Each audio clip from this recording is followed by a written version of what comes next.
কথা হচ্ছে রোহিঙ্গারা যেদিক দিয়ে ঢোকাটা তো হচ্ছে তাৎক্ষণিক বিষয়।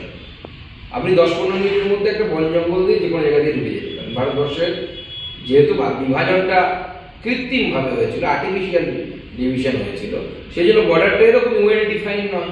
আমরা সবাই জানি, ইতিহাস ভূগোল অন্ততপক্ষে যারা পড়েছে, তৃণমূল কংগ্রেসের যারা পড়াশুনো করার লোক, তাদের তো অন্ততপক্ষে জানা উচিত বা বোঝা উচিত।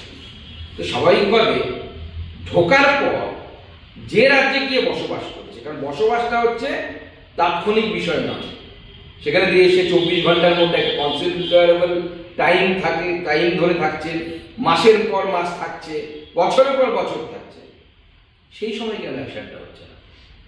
That is the important point. সেই প্রশ্নটা তো আমাদের। ঢোকার সময় তো যে কেউ ঢুকতে পারে। আপনি আমার সাথে গেলে আমি বাংলাদেশ থেকে ঘুরিয়ে আপনাকে নিয়ে চলে আসবো, বিএসএফও ধরতে পারবে না, বিডিআরও ধরতে পারবে না, কারণ আমাদের বর্ডারই এরকম পোরাস। বর্ডারটা এমন হয়ে তৈরি, ফেন্সিং নেই, কোথাও নদী, নদীর মাঝখানটা হচ্ছে বর্ডার। এই পারটা আপনি টাকিতে যদি যান, এই পারটা ভারত, ও পারটা বাংলাদেশ। এই বর্ডার ওয়েল ডিফাইন না, যে কেউ এদিক থেকে ওদিকে চলে আসতে পারে, এবং আসেও। আগে এত কড়াকড়ি ছিল না, আসতেও আগে প্রচুর লোক এসেছে।